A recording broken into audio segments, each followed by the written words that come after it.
সত্যি ধৈর্যের ফল মিঠা হয়। যখন টমেটো গাছটা নিয়ে এসেছিলাম তখন ভাবলাম কবে টমেটো হবে।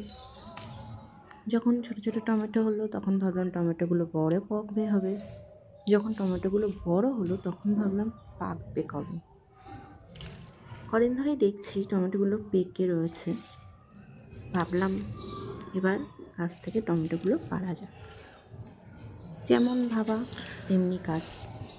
চলে গেলাম ছাদে, গিয়ে যেগুলো দেখলাম পাকা সেই টমেটোগুলো তুলে ফেললাম আজকে সব। বেশ ভালো লাগলো। নিজের গাছের টমেটো কালকে করব চাটনি। আরও অনেকগুলো টমেটো আছে, সেগুলো এখনও পাকেনি, পাকলে সেগুলোও তুলব। Thank you.